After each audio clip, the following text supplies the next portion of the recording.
Hey, it's Gnostic, and today we're going to do a video on Gnosticism, and we're going to talk a little bit about how and why it came to be associated so closely with Luciferianism, and how that ultimately led to the secret societies, which are basically Gnostic, also being labeled Luciferian, which is not always necessarily untrue. Certainly some of them are, but at any rate, it's a long story. Before we get into that, a little bit of a news flash. We have an opportunity to go into the Amazon and live with the Shuar, which is a tribe in northern Peru and southern Ecuador that is famous for shrinking heads, amongst other things. Of course, they have stopped this practice a long time ago. Their lands are in danger from Chinese mining. If you've watched our video on saving Paraíso, you kind of know the story. But basically, our friend that's going and leading this expedition, the money that he makes goes to buy land so that the Chinese can't go in and destroy it with mines in the Amazon rainforest. So not only does it give us an opportunity, a chance of a lifetime, to go into the jungle and live with the Shuar and make a bunch of videos, some great content for you guys. The money that we pay to be there goes to a great cause. So if you're not supporting us on Patreon, and you can, it's going to cost us about $2,000 to do this, and we need better gear. It'd be great to go in there with a good camera and a better laptop and really document this. They're doing it 4 times this summer, so we have a little while. So please at least hit like, share, subscribe, and support us on Patreon if you can. Okay, so a lot of you may have watched my last video, which was basically my contention that the Illuminati is actually good and is working for the evolution of consciousness, which is basically a Gnostic process. And what I mean by that, the gnosis, for those of you that are unaware, basically gnosis is Greek for knowledge. And it's become kind of a popular term. People have put 2 and 2 together and realized that the awakening is basically a matter of gnosis. And so there are different types of Gnostics, different sects. There always have been, but in the modern era, there are, mostly, I call them neo-Gnostics, which are Gnostics that have no affiliation with any kind of organized religion. There are also Christian Gnostics, and there are Luciferian Gnostics, and I'm going to talk a little bit about where this came from and how the association with Luciferianism came to be. So the story is that the original Gnostics, I think they were called the Orphic Gnostics, they noticed that in the story in Genesis with the serpent and Adam and Eve, that the Christian interpretation that was given to people in the churches from the pulpit didn't seem to be consistent with what actually happened in the book. And to digress for just a moment, there are some other details that you notice if you read Hebrew, for example. As soon as you get into the book of Genesis, the translation, there are things that are seriously distorted. For one thing, Jehovah, or God, is consistently referred to by the term Elohim, which is a masculine form of a feminine plural. So it sort of suggests like a group of men and women, not so much a guy that is God. So right away, we have these inconsistencies, and honestly, I don't know what language the original Gnostics would have been reading the Old Testament in, but it certainly wasn't the King James translation. So I don't know if they picked up on any of that, but they certainly noticed that in the story, the serpent comes along. The serpent, of course, throughout the ages in all kinds of different cultures has been a glyph or a symbol of wisdom and knowledge, particularly of a spiritual or metaphysical nature. So they noticed that the serpent came along. Well, first Jehovah came along and he said, "Thou shalt not eat of the tree of knowledge of good and evil. If you do, verily thou shalt die." And some have surmised that this plant was some sort of psychedelic plant, like maybe ayahuasca or Syrian rue or something to that effect. And so, at any rate, the serpent comes along and says, "You should eat of the tree of knowledge of good and evil. If you do, verily thou shalt not die, but you shall know and be as Elohim," or know as Elohim. And so they listened to the serpent. They ate some of this plant, And suddenly, they knew all of these things that the gods knew. And so the original Gnostics said, wait a minute, so you're telling me that this being who is telling them that they should remain in ignorance and threatening them with the punishment of death if they should pursue knowledge, this is the good guy, and the serpent is the bad guy, even though he's telling the truth. They didn't die, and their eyes were opened, and they had, expanded awareness, basically. And so, because the Christian interpretation was that the serpent was Lucifer, or the Christian devil, even though nowhere in the Bible does it actually say that Lucifer is the devil, or that he is evil, or anything of that nature. His name only comes up twice, and once it says, how hast thou fallen from heaven, Lucifer, morning star, and the second time, I believe it's in the book of Revelations or something. Actually, it's Jesus that says, I am the bright and shining morning star, which is one of the literal translations of Lucifer, which also, by the way, means light bearer in Latin. So, you have this major discrepancy, and the Gnostics, started to kind of rebel, and they started to tell people that you did not need a church, you did not need a priest, you did not need any intermediary, that you could have knowledge of God, a personal relationship, that you could discover spiritual things by your own internal processes. And of course, this was a huge threat to the church. And because they had painted the serpent, who Christians considered to be a manifestation of the devil, in a positive light, the church accused the Gnostics of being Satanists and burned them alive. I think there were 200 burned in a French church in the basement. I mean, there was all kinds of massacres of anyone that was Gnostic, and it was called the Gnostic heresy. I believe the Knights Templar were actually burned as Gnostic heretics. So, this also led to the secret societies.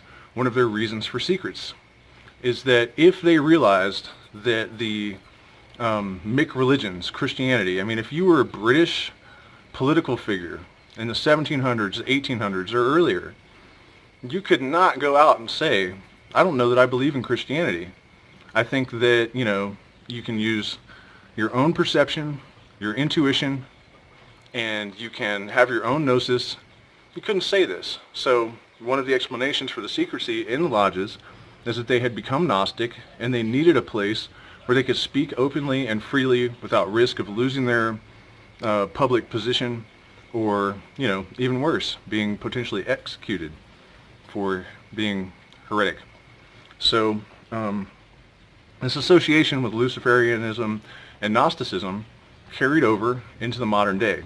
And this is one of the reasons why, the Christian right is actually the origin of the negative perception of a lot of the Masonic lodges in the Illuminati.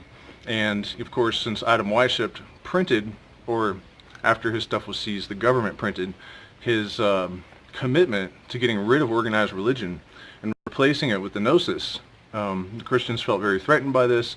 There were a lot of publications, 1920s, 1930s, into the present day, that were originally generated by the Christian right, casting anyone that was trying to get rid of religion as a Satanist.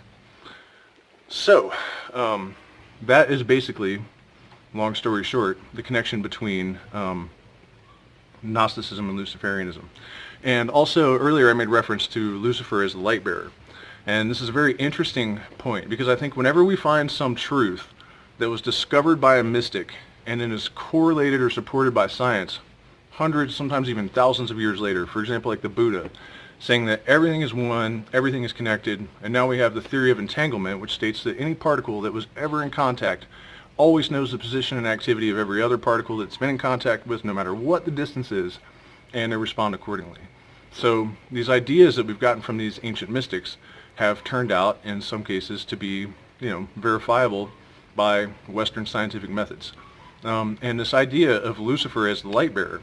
So the Gnostics came up with this idea that matter was basically the demiurgos, or sort of like a lower god. It's not the highest god, but it thinks it's God, which is very similar to the Lucifer myth. And so basically all matter is the body of this demiurgos. And we are also trapped in this matter and tricked by this demiurgos. And now, of course, we know from physics that all matter is light in a standing wave. So the light bearer, matter, reflects, bears the light. Also, there are these correlations with sun worship that we'd have to make another video about, but also, obviously, this could be a double reference, and is in some of the different versions of Gnosticism. It's like it's a solar being, like in Egypt with Ra. And so that's another interpretation of the light bearer. I think it's important to note also that even in the Bible, which has kind of come to be disregarded as this weird old self-help book, and that it's all just a bunch of fables, and that's largely true. But if you have some background in the Western mystery schools and occultism, freemasonry, you come to realize there are a lot of things like that, like the name Lucifer, that have these deeper meanings, that if you have certain trainings, some have gone so far to say that Jesus was an initiate of the Gnostic mystery schools himself, and that he intentionally coded this stuff into his teachings. That's why he said, you will not understand the parables. There are all these double meanings all throughout, and eventually, we'll talk about that in some subsequent videos. But one of the most powerful experiences that I think you have during the gnosis is very consistent. A lot of people talk about it. Synchronicities are a form of it. The 33rd degree Freemason Albert Pike once said that the true scripture is writ large upon the land for those that can see it. And what this actually means is that the universe communicates in signs, symbols, hints, and clues. The writing is on the wall, and the rest is up to you. Learning to see, I call it the invisible thread as well. It's like a patchwork. In my own experience, these synchronicities that I experienced that were of such a highly improbable nature, they all led to another puzzle piece. So it's not like they were a bunch of random meaningful coincidences. It's like the one thing informed me of something that might have helped me decide where to look, or a later coincidence might have, shed light in retrospect upon an earlier coincidence. So what I'm saying is that, the universe has this like crazy way of communicating the story to those who have eyes to see and ears to hear. And so, we're talking about this connection between secret societies, Gnosticism, and Luciferianism. Pythagoras comes into the story in a very strange way, and it's also something, it's another one of those examples where something called to me and I didn't really know why. Of course, Pythagoras is most famous for the theorem of triangles. Of course, if you know anything about Western magic, the triangle is said to hold the demon. So if you're a magician and you want to summon a demon to talk to it, you have a protective circle, and then you have a triangle drawn, usually in sand, and that is supposed to keep the demon from escaping, so that you can, try to get it to tell you secrets, or whatever it is that you're hoping to gain from this congress with the demon. So that correlation becomes more interesting when you realize that Pythagoras actually means the old serpent, or the old dragon. And if you know anything about the Lucifer myth, Lucifer was said to be a musician. In one version of the Lucifer myth, he was said to have a harp in his chest with no strings, that he communicated his music telepathically directly into the mind of God. He became vain and he fell. Also, in the Christian tradition, occult, numerology, all of this kind of stuff that Pythagoras was associated with. He also gave us the harmonic ratios that make up the scale that all musicians use in Western music to this day. So it's almost as if Pythagoras was doing the same thing on Earth that people associate Lucifer with, and he just happens to have this name, the old serpent and the old dragon. Also, the association of the pentagram, which is in no way an evil symbol. Pythagoras had a secret society. They had secret handshakes, and they also were known to draw a pentagram above the door of their lodges. So, I haven't really been able to pierce this particular mystery too much. I'm not sure about the timeline. I don't know if perhaps the Jews later maybe they hated Pythagoras for some reason and they had some kind of motivation for basing the Lucifer myth on him, or if it's something deeper and weirder than that, and honestly I'm more inclined to that.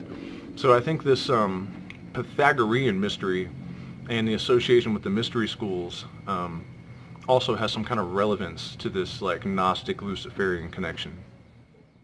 For now, I just wanted to get into the historical background on what that association is about and the origin of it. Also, I've decided to start leaving just a little metaphysical tidbit at the end of all the videos. And the other day, this thought occurred to me, and this is something that relates to Gnostic mysticism. It actually comes from, I think, the Jewish mystery schools. And it's this idea of macrocosm and microcosm.